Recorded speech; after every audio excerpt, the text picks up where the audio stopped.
take a lot of pride in it. And it really means the world to me when you guys turn out to be great dispatchers. You guys know exactly what I'm talking about recently. All right, so thank you very much for this. Greatly appreciate it.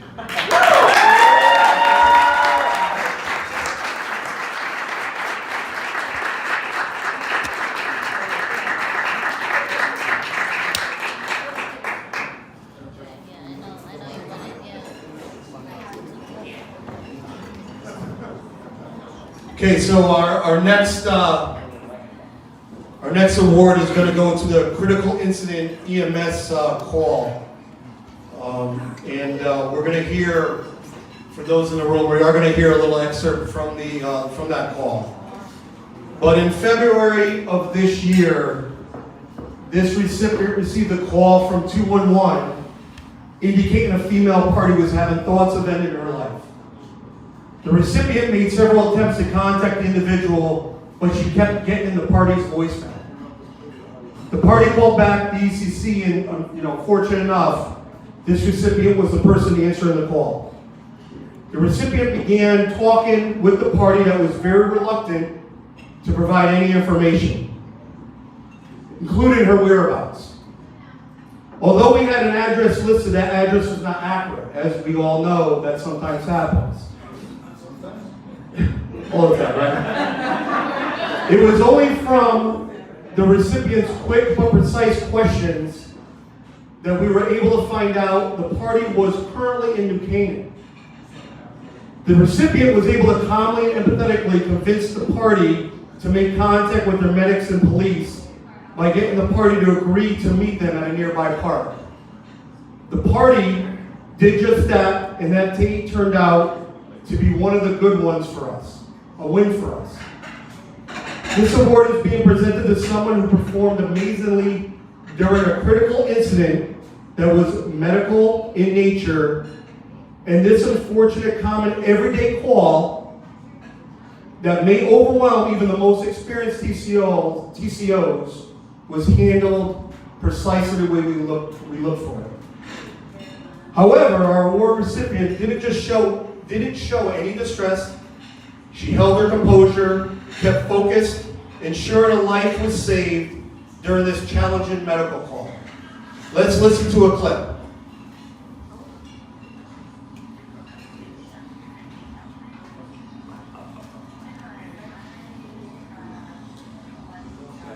Start it again, guys. Play it loud.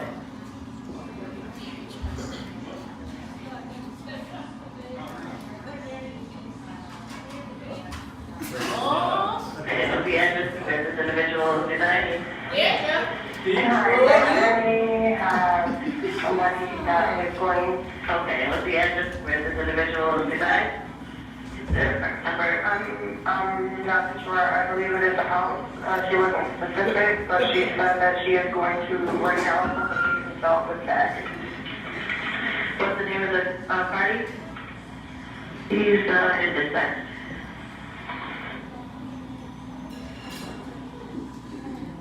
Yes, so but not saying no, it's not saying. Okay, that's fine. We're not there to hold you hostage. We're there to make sure that you're okay and to talk to you face to face. Well, then we want to make sure you're okay. It's nothing. This is not an embarrassing situation to anybody. Okay. What's your name? You're really a nice person. Yes. You're in the car now? If I really want you to know. Okay. Talk to them. There's somebody there to talk to. Always know that there's someone to talk to that you can just talk. You don't have to go anywhere and do anything that you don't want to do. This is your choice. Everything is your choice. Okay, I'm here. I want you to do the right thing. No, I'm clearly expecting me. This year's recipient is Deirdre Thomas.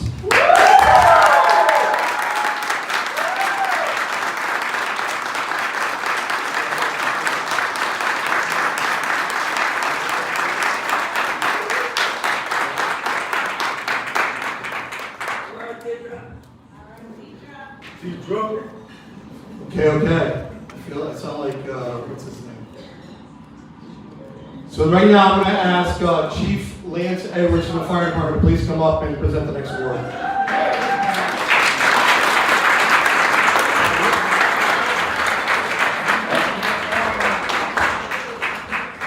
Before I get started, I want to first congratulate all the recipients this evening and every employee for ECC. We certainly cannot do what we do without your assistance. Basically, we really look forward to reading and acquiring the information that you gather from your nominal roll call. So, on behalf of myself and the Bridgeport Fire Department, I want to congratulate all the recipients this evening and every other recipient who has not been recognized, but continue to do a good job, and we truly appreciate everything that you do.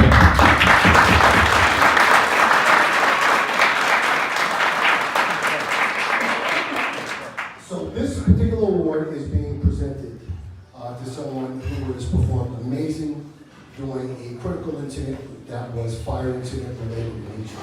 On September 1st, 2021, the city of Bridgeport experienced the remnants of Tropical Storm Ida. On that night, the city received well over 420 storm-related calls that had all the emergency operation teams jumping from call to call. In some instances that evening, areas flooded that had never flooded before, which many of us thought Noah was in the city building its second ark. The emergency calls for service ranged from checking fire alarms, submerged vehicles, a structure fire, to lines down in the road. The Bridgeport ECC had just relocated into the EOC while the 911 center was being renovated. High stress all around us, as we said, only in Bridgeport. I have to say, we always wondered who the Einstein was that decided to relocate to the ECC during hurricane season. Scott? No idea, Chief. No idea? When that came up, I said to myself, who would do something like that in the middle of hurricane season? Chief, we don't talk about Jada. We don't talk about Jada. So the award recipient didn't show any distress, no loss of composure, no fear, just kept getting the calls out. Our award recipient ensured the fire department had the essential information the ECC had on hand, ensured calls were dispatched calmly and quickly, and checked to ensure that firefighters were safe, which we appreciate. Let's listen to a quick clip from that evening.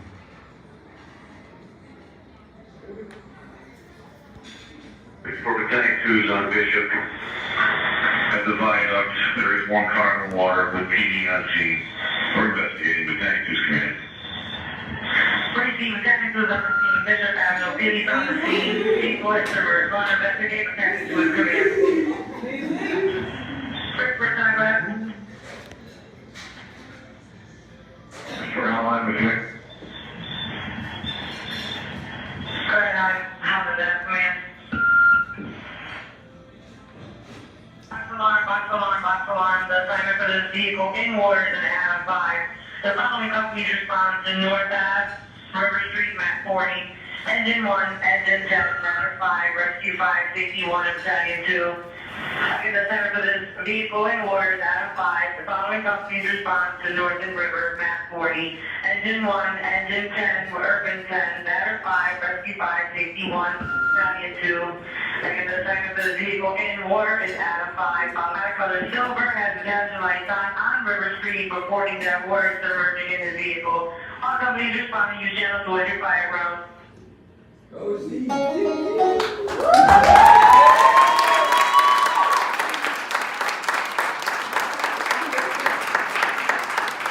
gentlemen, please have the honor of this year's Critical Incident Fire Award recipient, Ziamar Reyes.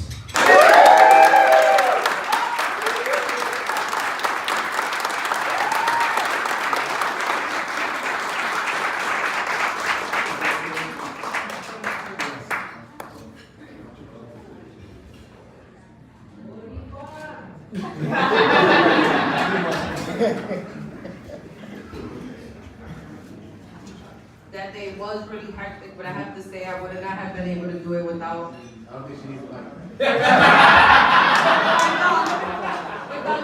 everybody else that was in my room. That day, Deidre was my fire too. She held it down. Everybody in there was just so amazing. with everything that was going on. And I just want to say thank you all. It's because of all of you that we can do this.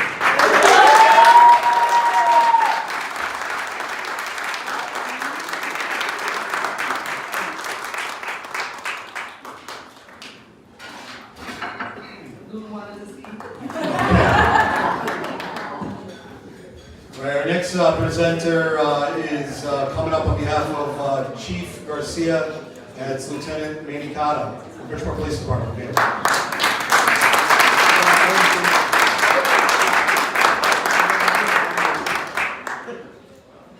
Good evening, everyone.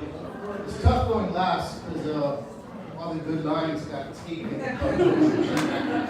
This is true for my family, from the police department. Thank you to all of you. Those of you who are not receiving awards, those of you receiving awards, thank you for helping us come home safe every night to our families. You guys are a big part of what we do, so thank you.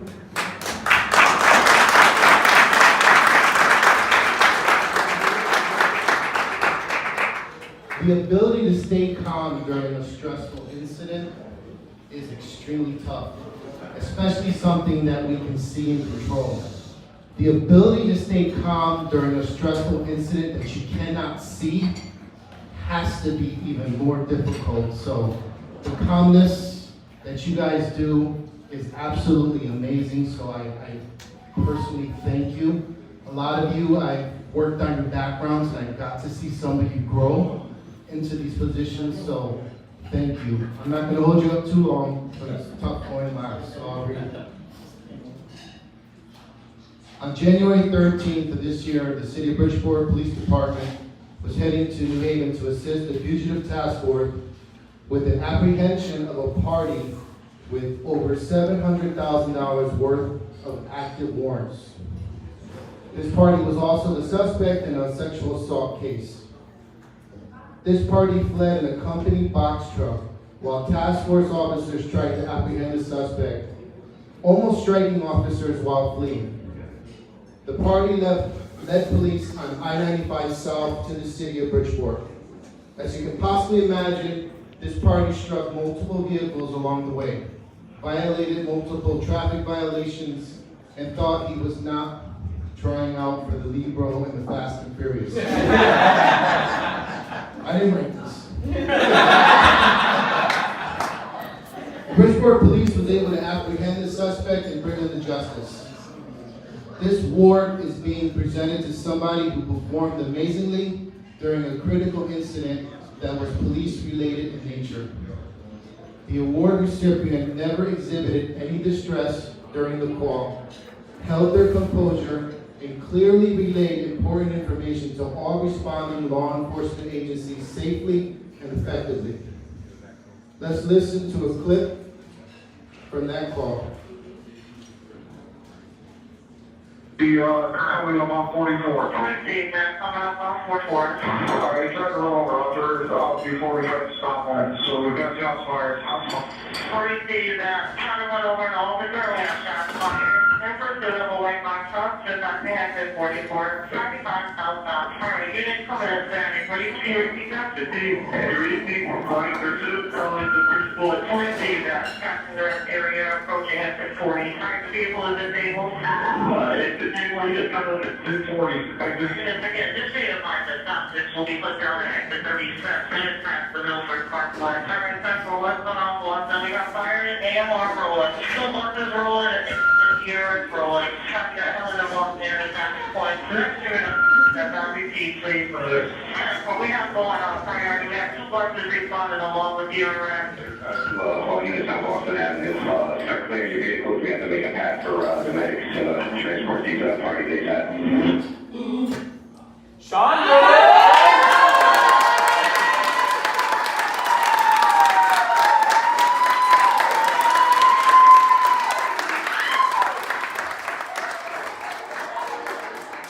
I don't know how you did it. Please help me honor this year's Critical Incident Police Award recipient, Sandra Jones.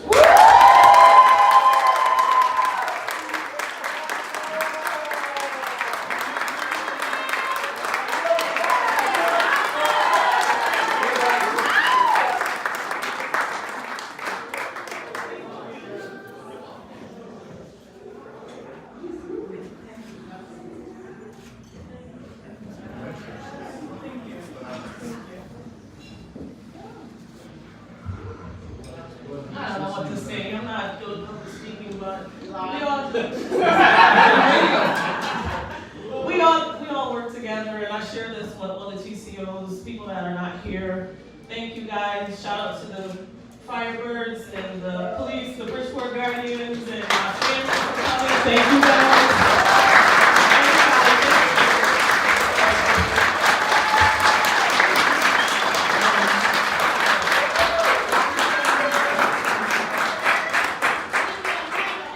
Before Shonda actually sits down, let's give her, Teron, Pedro, Michelle a round of applause for what they did tonight.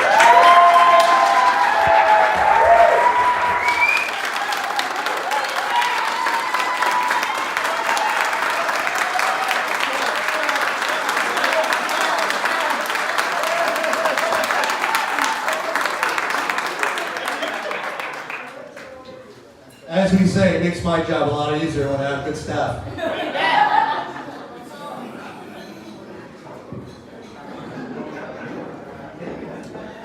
So Toronto's yelling at me like he normally does. What? Mr. Fantastic. All right, this next award goes to a supervisor.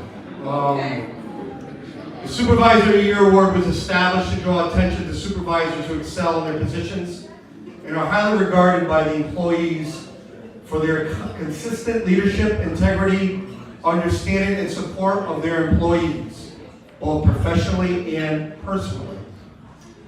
This year's award was voted on by all staff members individually.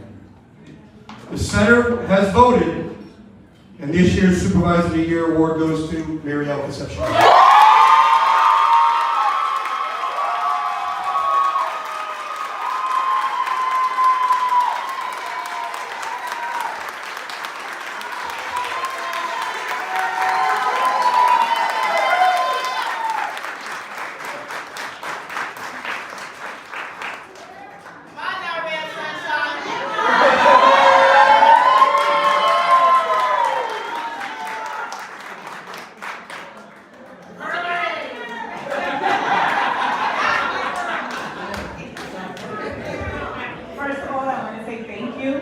But most of all, I want to say I'm truly proud and honored to work with such an amazing group of people, our dispatchers, supervisory group, staff, everyone, past and present. Thank you so much.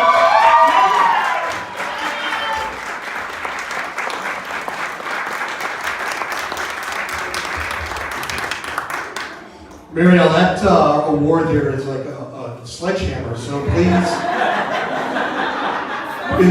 if hubby says anything bad tonight, please.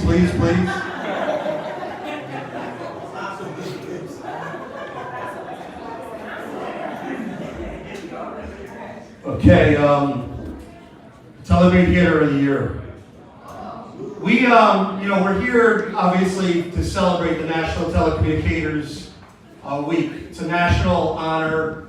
It's usually provided, as you see in the brochure or the pamphlet, the second week of April.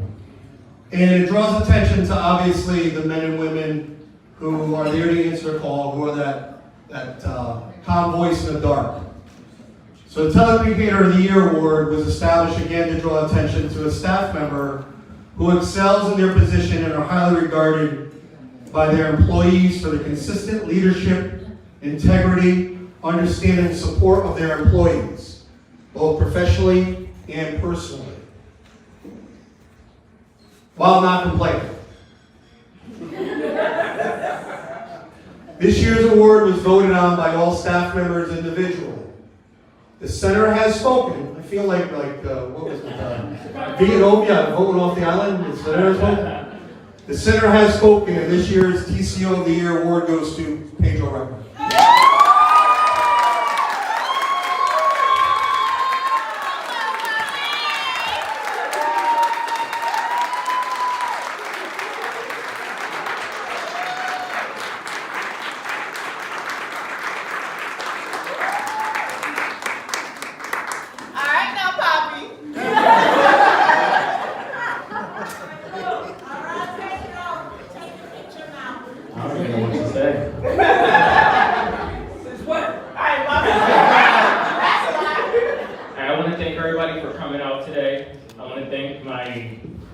co-workers for nominating me. I'm truly grateful for you guys. No problem. You guys stop.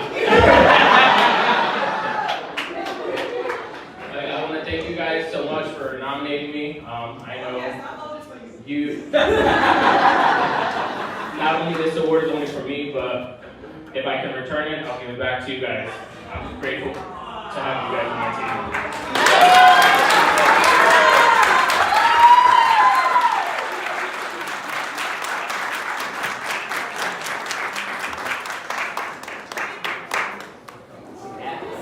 That's it. Okay, bear with us a little bit more. At this time, we're coming to the end of our award ceremony, and I want to close. Again, these guys make me look great. You got to understand that 6 years ago, when these guys there was a ton of challenges that were going on in the center, and there was a lot of concern. There was a lot of talk about what the ECC was going to look like in Bridgeport. I was fortunate enough that Mayor Ganem and the administration had put the 911 center under emergency management, and the goal pretty much was an easy task for me. It was, try to get these guys, as a team, try to build up the collaboration with police and fire. Could you imagine finding out that police and fire were never allowed to come into a 911 center? So you sit back and you hear those types of things, and you hear the comments of the us to them, the us them, us them, and I can only say that just through my lenses, my eyes, it looks like we're getting a little bit better. We certainly have a lot more to do. But yesterday, I was fortunate enough yesterday to take my son to the New York Mets opening day.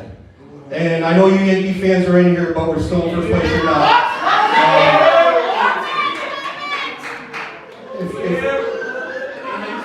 If we play the World Series in April, the Mets would have 26 championships too. So I was fortunate enough, just bear with me, fortunate enough to take my son yesterday, and actually Major League Baseball was honoring Jackie Robinson. In his 75 years, it was commemorated him for the day that Jackie Robinson made his first professional debut. And I had my son, and we were going up the escalator at Citi Field, if you guys have been there, and around the rotunda is all of Jackie Robinson's 9 core values. And while I'm seeing my son look at these core values, I'm reading these values out. And I couldn't help but think about today, the award ceremony. And if you think about the values, the 9 core values that Jackie Robinson upheld in his life, you think of a call, and you think of a 911 call that our dispatchers handle every day. And it starts with courage. Doing what is right even when it's hard to do. Right? You guys have a lot of courage when it comes to 911 calls. Determination, staying focused on a plan, even though the path to its end may be difficult. And we know there's those difficult calls that we experience. Teamwork, as we just heard. Working with other people toward a common goal. Persistence, working toward a goal and continuing to move forward even though you face obstacles or barriers. Integrity, sticking to your values regardless of what others think. Citizenship, making a contribution that improves lives of others. Commitment, making a promise and following through on it. Excellence, doing the best that you possibly can. I truly can't be honored enough to be at least the head of this chaotic episode that we deal with on a daily basis, right? But looking at those core values, I see that in you guys. I see what you guys go through. So to our ECC family, keep moving forward. Keep doing what you do best. To our first responders and city administration, we thank you for everything that you do for us, for your support, your collaboration. So before we say goodnight and close the evening, let's check out this clip that we have while Tehran's getting there. But Tehran was so mesmerized by my speech.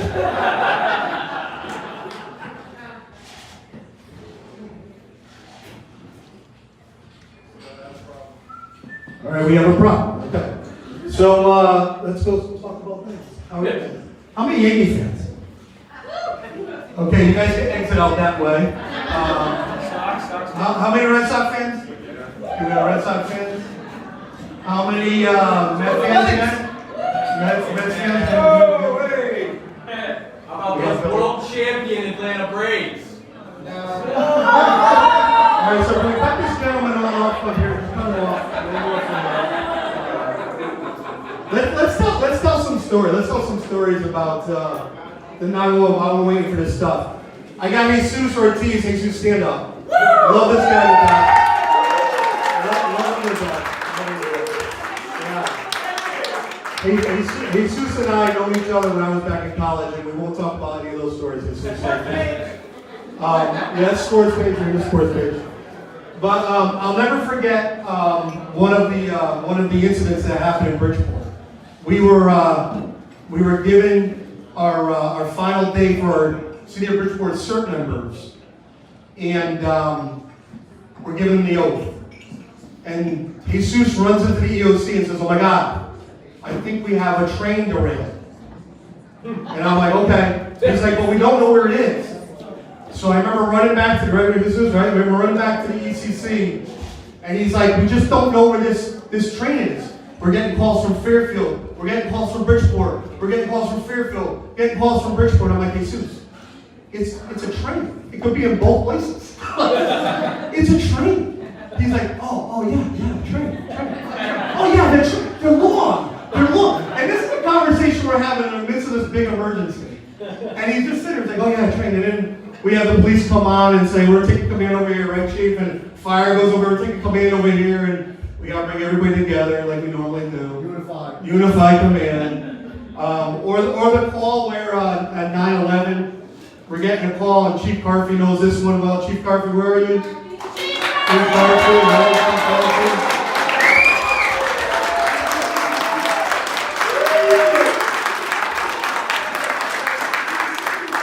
The legendary Chief Carfy. So Chief Carfy, we had a call that day that there was this big fire on Seaview Avenue. And right, and Seaview Avenue one, and like these barrel 55-gallon drums are shooting up in the air. It's like a Hollywood movie set. And I remember the men and women in the ECC and how they're handling it, and fire on scene, and hazmat, and Coast Guard, and FBI. We didn't know what was going on. I mean, we find out there was a company that made the fragrance for what you have in some of your products nowadays. But certainly, Chief, right? Chief, that was a day. I think you grew up. You grew a little bit like, didn't you go this much? No, I'm sorry, Chief. Love you to death, buddy. Love you. Wait on that one. And then there's a few others that we could go by. And I'm sure, tonight what you should probably do is definitely ask some of the TCOs some of those important calls, because just like the fire and police officers, when dealing with those types of calls, and they do take them home with them, they internalize them. I'm sure they could tell me the worst ones that they dealt with today. They sure could tell all of us. They can remember the day it was, whether it was sunny or whether it was dark out and what have you. So, we're here for everyone. We try to make this a team effort. We try to make this all about a team, and we're hoping that we're accomplishing that. I'm waiting for Tehran, our AV guy. There we go. And I don't know if someone kicked out the plug back there, Tehran. What did they do? No pressure, Tehran. Well, they picked up, they unplugged it? Oh, see, so.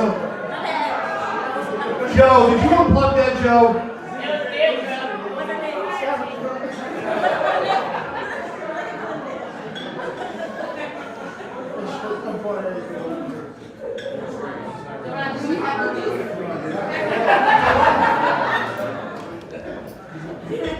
Sorry everybody for that. That's my fault. I wasn't prepared with the charts at home, but luckily Scott's very long-winded all the time. So, yeah, for sure. Thought I had to sing next. Should we play a tune though? You got the mic. Sing! No, that's okay. All right, without further ado, let's take an image of what our men and women do each day.